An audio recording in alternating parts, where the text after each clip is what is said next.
What's going on, guys? Welcome back. We've got episode 4 of the offseason, and this one, it's the recruiting recap. So we're going to go over all of the signings of each team. Top classes, etc.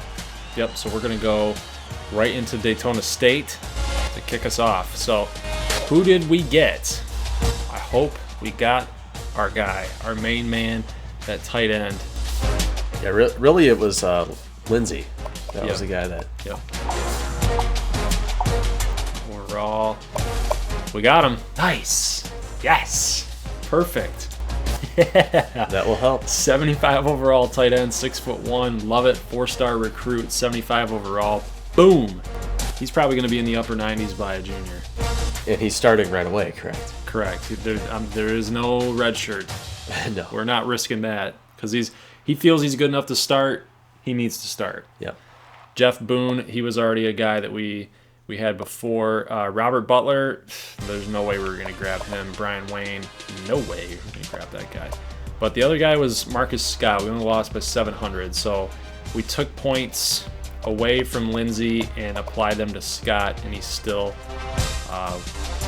wasn't going to come over to Daytona State. So overall, guys, it was a pretty good class for Daytona State.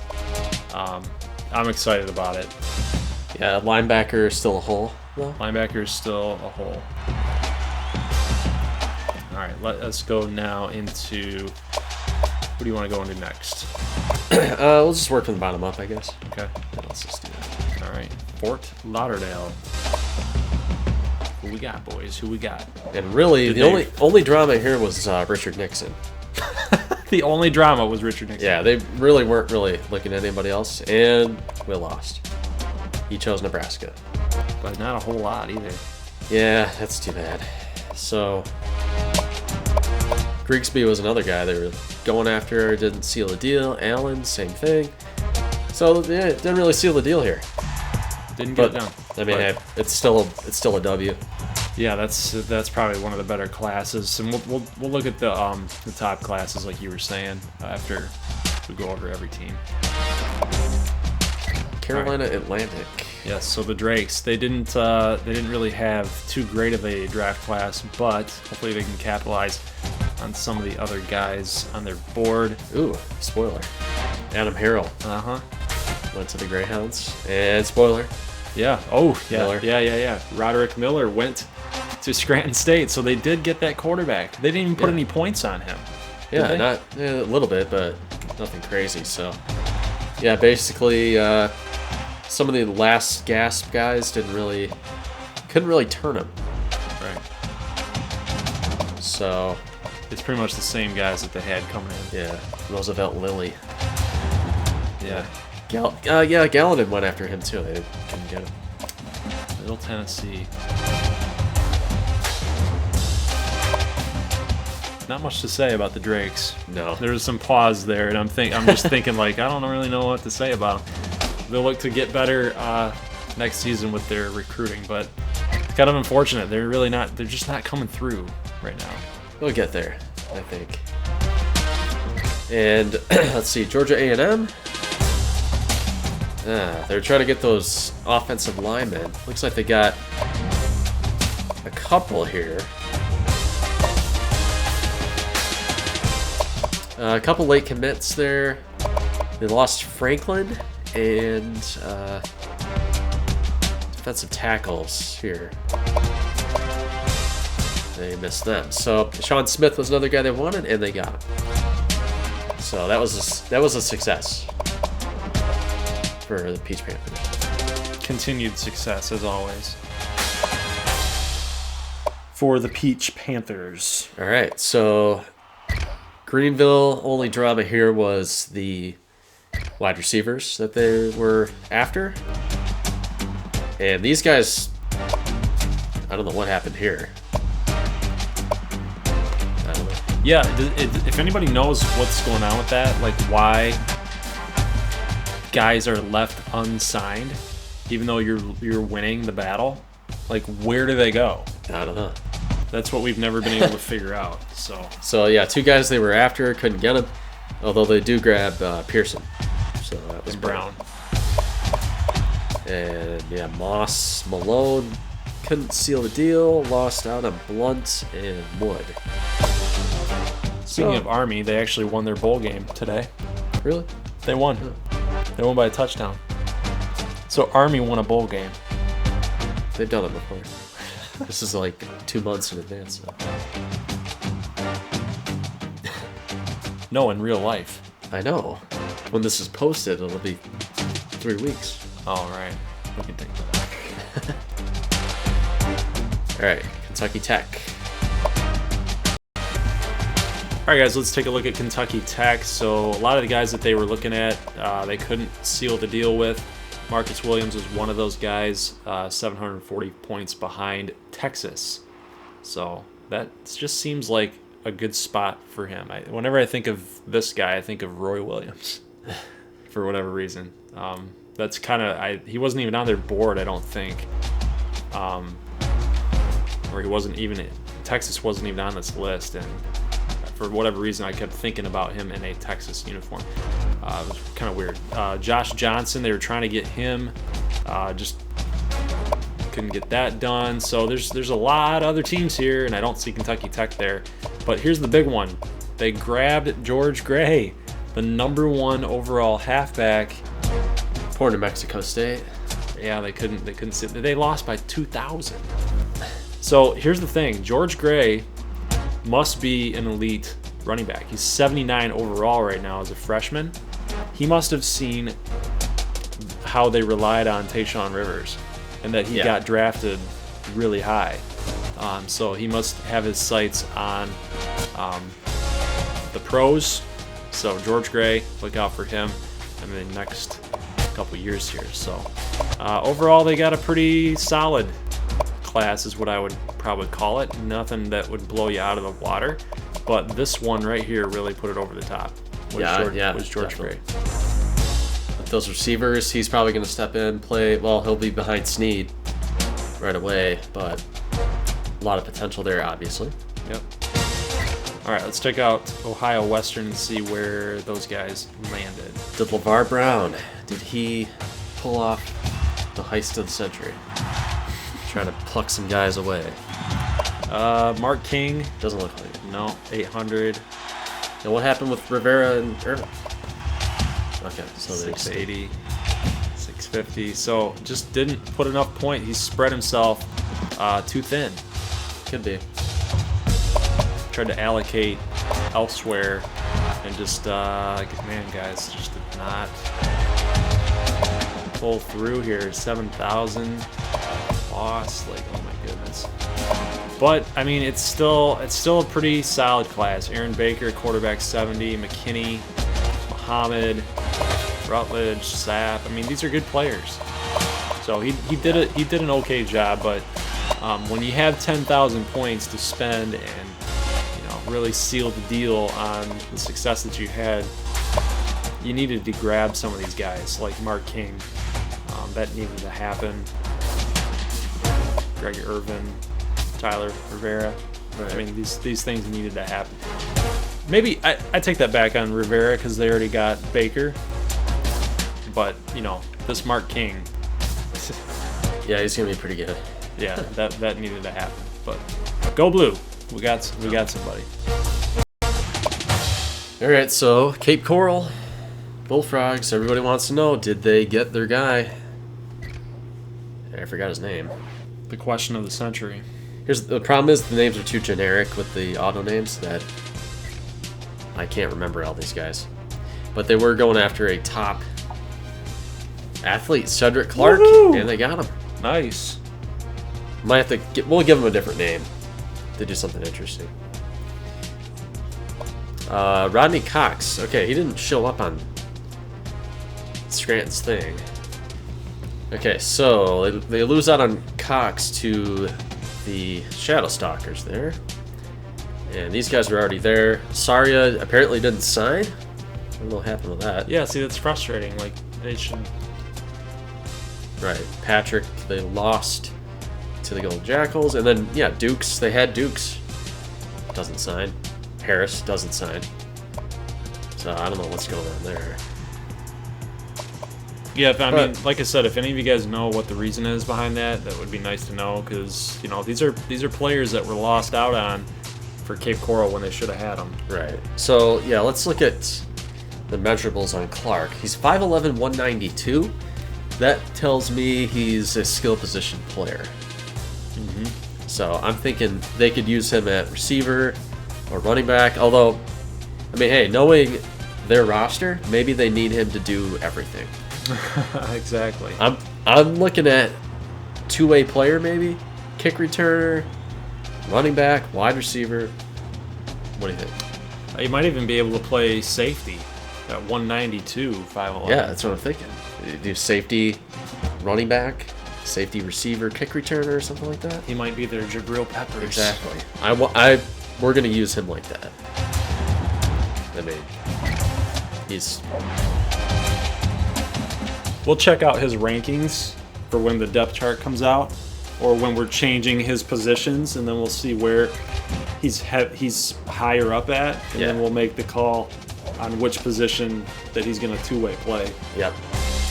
Coaching staff will get a look at him and see where to put him. Now let's see if we got anybody. Yes, we did. Adam Harrell.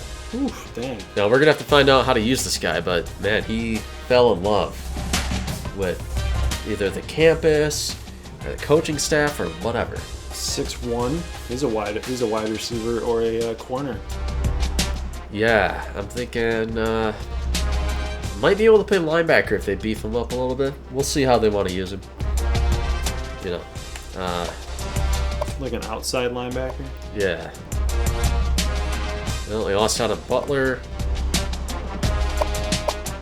You can see here, more defensive linemen. We lost out.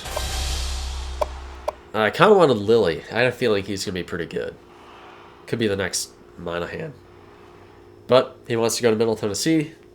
He chose Middle Tennessee. Okay, so he's from Tennessee, but he's got all those schools up on his board, but he really wants to go to Middle Tennessee. Yeah, I mean, if this game were more realistic, I think, it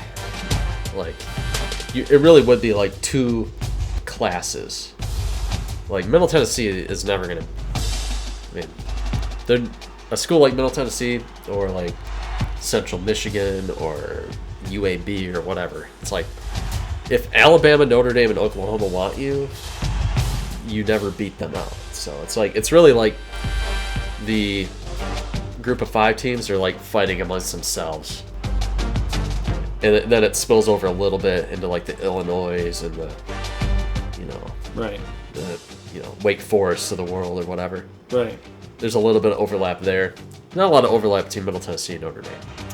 Right, and that's the inconsistencies of NCAA Football 14 this show. But, we'll just come up with a storyline, and maybe you guys will follow along. He just really loves his hometown. Murfreesboro. He likes Murfreesboro, I guess. I don't know where Shelbyville is. Maybe it's right next to Murfreesboro. Could be. He wants to be the guy that pushes him over the top. All right, so that's what we're looking at there. Lost out on a couple of these guys we were going for. So I'd say that's a pretty successful class. Now, yeah, Charleston, they weren't looking to sign too many players, so we'll see if they landed a few late signees that they were going for. So they blew out their competition on Quentin Maynard. So why didn't he sign with them? I have no idea. Like, that's a 69 overall player that they spent close to 4,000 points on that just isn't going to sign.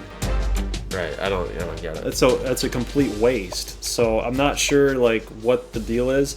Maybe what we should do if they don't end up on the team, maybe what we should do is we should actually go in and edit one of the lesser players. Just make him and just make Quentin Maynard just turn him into a I don't know, maybe there's a reason. I don't know. I hate to put that out there because that'll start the discussion, but I don't know, guys. Like I said, I don't know what the reason is for it, but that's crazy. So we lost out on that kind of guy. That's insane. Clemson ended up getting this 4-star receiver, so 3,800 points, just not even In the cards here, Coleman went to the Scarlet Phantoms. Yeah, only 760 points lost. Ryan Lawrence, we had him before. Yeah, so guys, they didn't do too well. I mean, that's what's going to happen when you go 6-6. So the guys that are here at Charleston State, they're probably going to be one of the very good teams this season because everybody's coming back. Yeah, this class is probably going to put them behind though, because they didn't get quantity or quality really. Right, but the and players, they didn't have a lot of they didn't have a lot of areas to address, but right, but the players that are there right now, they need to perform this season in order for new recruits and a new class, the new class coming in to be top notch. Yeah, to be top notch. So this is a crucial year for the future of the Charleston State Swamp Foxes. If they don't get it done, if they don't win more than 6 games or don't go to a bowl game, it's going to be major disappointment, and then that will set them back another year. Right.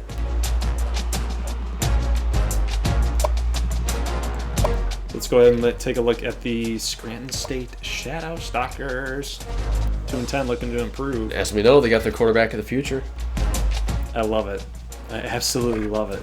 And we lost Caleb Coleman, so that's tough. Yep. Brad Harrison, that's a good one. 60 overall, though. Roderick Miller, yeah. He's the guy. 4-star recruit. He's from, that's Mississippi. Mississippi. Wow, like why? He wants to play. Yeah, he does. He wants to prove himself. He can push Abbott. Auburn, Notre Dame, Alabama, and LSU, and he goes to Scranton Well, State. remember what I said about 2 groups basically fighting over different players. Although, to be fair, the American is a BCS conference. Yeah, now it is. Yes. So Scranton is a BCS conference team. Yep. Josh Haynes, good sign there. This is kind of the tier, though. This is what you like to see. Yeah. So good job. Beat them by 5. Beat Houston by 5. So this guy, pretty solid player himself. But just didn't close the deal on these other guys. But I love the recruiting class that's coming in for them. A lot of corner back depth. 4 new guys on that side of the ball. Yeah, I think if Scranton State is smart, I think you're looking at... I vote slap a red shirt on these guys. Mm-hmm. I mean, this year's probably going to go the exact same way that the last year went. So I say slap a red shirt on these guys, have them grow up a little bit, and then get ready to go the following year. And then I think you're looking at a possible bowl team. Yep, I agree. Plus, I said the 4 corners. They didn't get 4, they got 3. So Campbell, Rollins, and Price. That's pretty solid. Yeah. These guys are going to grow together. And they got a new defensive and offensive coordinator. It's going to be a good year for Scranton as far as building goes. His last season was a learning curve. Yep, for sure. To be sure. All right, so the last team, right? Yep. Last team we're covering is the Scarlet Bantams. Philip Fulmer. Let's see how he did. You want to take back his mediocrity? Oh, yeah, I totally take that back. I was misinformed. I was going at, there's 2 years that really stick out in my mind where he won 7 games. But even at the tail end of his career, he had some really good years. So I think he won the SEC East a couple times. So I take that back. Micah Griffin, big-time athletes. Do we have him signed before? Yeah, Okay. He was already there. All right. Yeah, so Roderick Miller, they were going after him too, and they lost to Scranton. So. Jamal Coleman was the big guy that they got. Kind of fills a need there on defensive line. They wanted Lilly too. They didn't get him. Haynes they didn't get. So this was a pretty deep class. I think they could set the tone. I mean, this area is not exactly great, but I think they'll be okay. They'll be fine. Yeah. So I guess that's what we're looking at. Yeah, so guys, that is it. It's a pretty quick episode. Oh, let's look at what? The top classes. Oh, right. Yeah, we almost jumped the gun here a little too quick. We'll see where we ranked. Who had the highest? All right, going up. Who had number 1 class? Oh, Michigan. yeah. After that season too. We got to give a clap. Nice slow clap to all those Ohio Staters out there, right? Yeah. Wish that was real life. God dang it. Yeah, so like here, like the volume counts a little bit too. It's not just like per player. Like if you sign more players, you're gonna get a boost. So like Michigan here, 25 signees versus Bama. Bama had a better class per player. So that'll factor into some of our rankings down there too. Look at, I mean, like Auburn, like geez, 4 and 8. Yeah. So American, they'll take a little while to get up into that echelon. I think we're gonna get there next year once we get some like ranking love, that kind of thing. Navy. Oh my. Well, they had 0 fivers, so the 12 3-star guys, they pretty much stole a lot. I wish the academy recruiting was more realistic, because you can't redshirt at Army, Navy, or Air Force because you're only there for 4 years. So there's never any red shirts. Your recruiting class is never going to be that good. But like in this game, like if Navy like takes this class and they just go on a roll, like if they start winning like 8 games every year and they run the option, they win upsets and stuff, then they're going to be like in the top 15 and they're going to start landing like top 10 recruiting classes. Yeah, and they'll never be bad again. Yeah. Just one of those things. By the way, the last episode, guys, there are some coaching changes, so that's obviously going to affect the recruiting too. Iowa has Lane Kiffin now.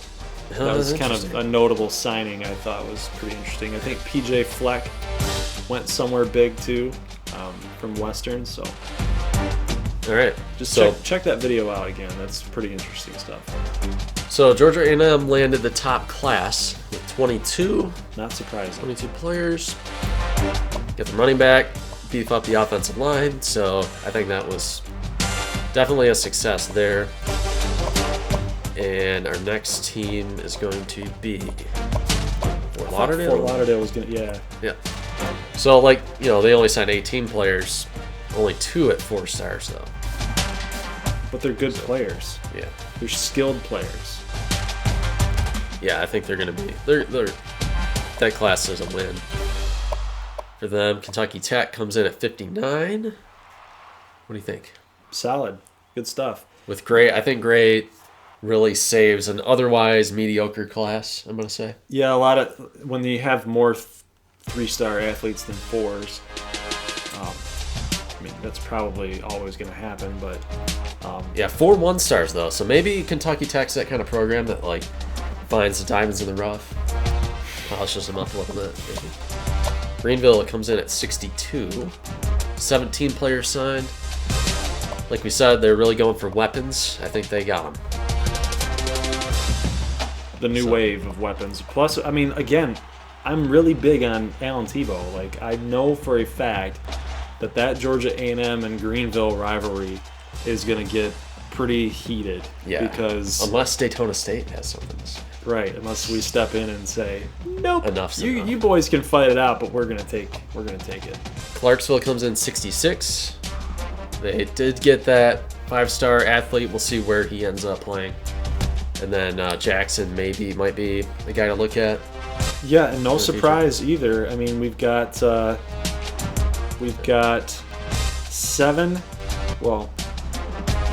8 players in the top 10 are on offense. Yeah, and they needed that help, obviously. Got to revamp the offense. Actually, wait a minute. When we look at that again, that's 9 players on offense out of the 10. Right. If you count the athlete as an offensive player. I think he's going to play offense. Yeah, but that's a big thing for Clarksville. They didn't, with Evan Wallace, and they just didn't have a consistent offense. Here's Greyhounds checking in 67. Yeah, you know. Going for defense. Yeah. Like we said, it's kind of like a stockpile draft. You just kind of go across the board. Gallatin was a young team, so they didn't have a lot of holes. I think that will suit them. Fix the defensive backfield, get some wideouts. I think it works. 12 3-stars. It's a good base. There's Daytona State. at 75. What do you want to say? The Lindsay pick really saved a mediocre class. Yeah. But I think these guys can contribute. Yeah, they will, but it's just going to take time. When you're in a New Orleans Bowl, you're not going to attract a lot of good players, and losing teams like SMU and really struggling against South Florida as well. Like, it's just not going to go your way. But the 3-star athletes is a good thing. They will step in probably in year number 2 and be starters. So I do like the defensive ends, though. I like Webb, McKinley, and Ross. Those are good players to have. And then Washington, not the guard, but the safety will be good for Daytona State. And then, I like Roberson over Morton, 6'4" running back. It's exactly what you want. When Ty Morrow ends up leaving, we don't know what's going to happen at quarterback. He might decide to declare early in his junior season. So by the time Roberson gets good, we might be leaning on the run a little bit more. Yeah, that might be something to address next year. This quarterback. Yeah. Right. For sure. All right, what else we got?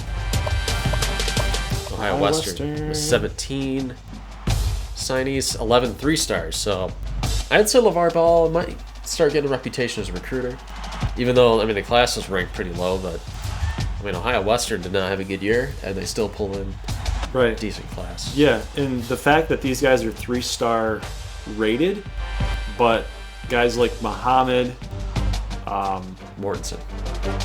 Right. Like Rutledge, Mortensen at defensive end, and then you get guys like the quarterback Baker to commit, 6'4" quarterback at 4-star. Yep, he's a starter after probably Floyd. Yeah, We'll after see. Floyd's first season as a starter, Baker will end up taking over. But I would think that it's a good class considering where they were at. Just kind of like what you said. Yeah. But that McKinney, that wide receiver, will be good as well. He's a 68 right now. Scranton checks in at 87. I like where they're headed. Miller, especially. Miller and Haynes.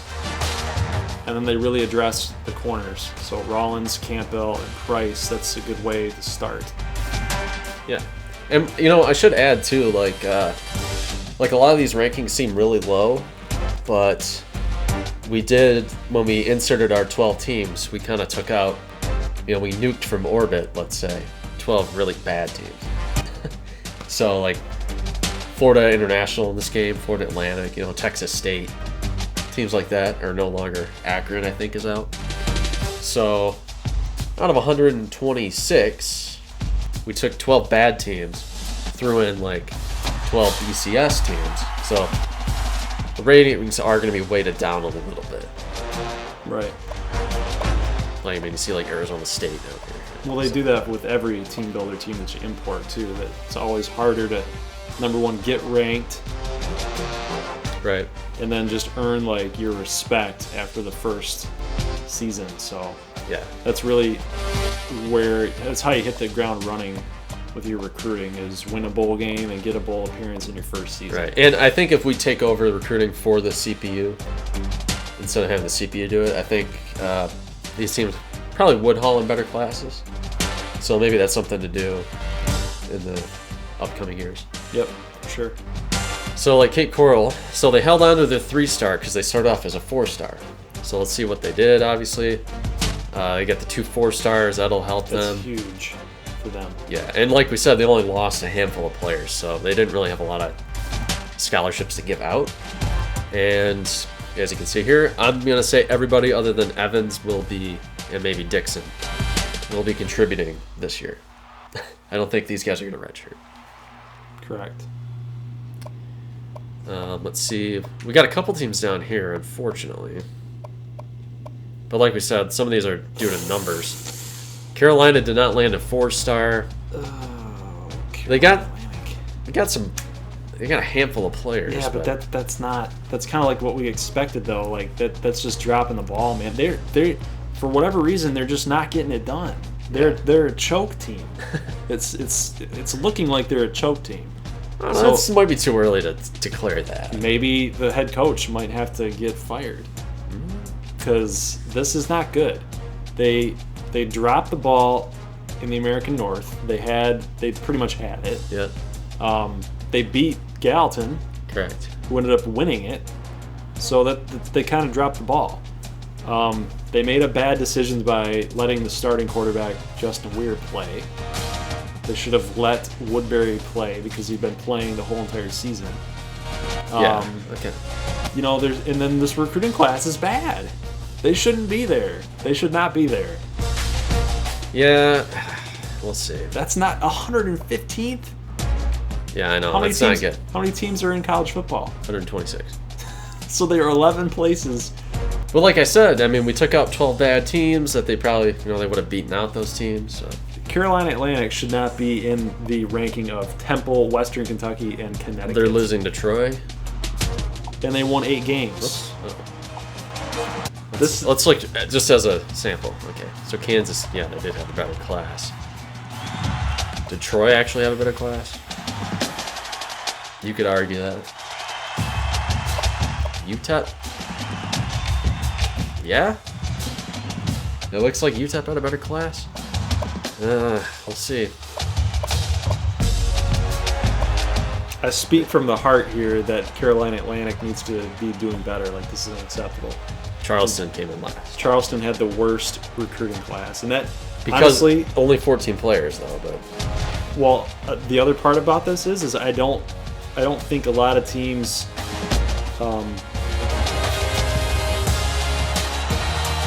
What I meant to say was I don't think a lot of players are attracted to running the option. That could be. Yeah, I mean, they didn't have a ton of spots to fill, but, I mean, obviously you want to see them do better than that. I think they'll get back on track next year. 90 overall, last in recruiting.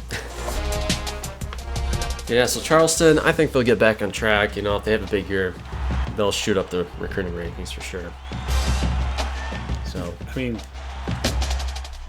like I said, I don't really have anything to say. I said it before, but 90 overall, man. 90 overall. Everybody's back, though. They'll be fine. And like we said, we'll take over recruiting next year. I think things will go better than letting the CPU do it. The CPU just mails it in, as far as I'm concerned. Don't they? I mean, apparently. Yeah. Apparently so. Because, guys, you know me by now that sometimes I get speechless by some of the things that I see with EA Sports games, and this is one of them. 90 overall team. Yeah, 3-star team, 90 overall. I mean, how do they lose to a 1-star team? It's unacceptable. It's unacceptable.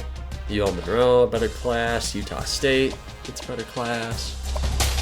1-11 UConn that lost to Scranton State got a better class. I don't get it. And look who's right above them. Western Kentucky, 13th ranked team in the country. Why are they 117? Like, they can't. I know they played the Sun Belt, but they just had a good season. It doesn't mean that they're going to get the recruits, though. Yeah, but I mean, like, they're losing to Troy. I don't know, whatever. I don't know. We're just going to take over recruiting full time. Yep. Which is the way it should have been done in the first place. But yeah. But you know what? Our teams, across the board, our teams are younger than average, and they're better than average, so they will weather the storm. And we're looking forward to next year. For sure. On the recruiting front. All right, guys, that is it for this episode. Hope you liked it. Sorry to Carolina Atlantic and Charleston State fans. But you gotta look forward, like my brother said, doing the positivity thing. You gotta look forward to getting better every week. 1 week at a time. That's what they say. So, guys, leave a like if you like this thing, and if you're new to the channel, make sure you hit that little red button for a subscribe or my logo. and we will see you guys next Saturday for position changes, training results, and players that we're going to cut. So the depth chart, and then following Saturday will be the creation of the prospects. So you guys will see all of the prospects that you guys have posted that you've wanted to get into the team builder rosters or be a recruit. Now, I will say this: it does not guarantee your spot for a American Conference team. We'll pursue you in the team that you want to be on, if it makes sense for the depth chart. But it doesn't mean you're going to go there. You could easily get recruited somewhere else, like another big time school. So, but regardless, we'll make sure that your stats are being looked at every now and then, see how you're doing if you're on someone else's team. But so that's what will happen 2 Saturdays from now, and then after that we'll go over team outlook, schedules, red shirts, depth charts for the North and then the South. Correct. Yep. So that, like I said before, guys, there's 8 videos, and this is number 4, so we're halfway there. So, alrighty. We'll see you guys next Saturday. As always, peace.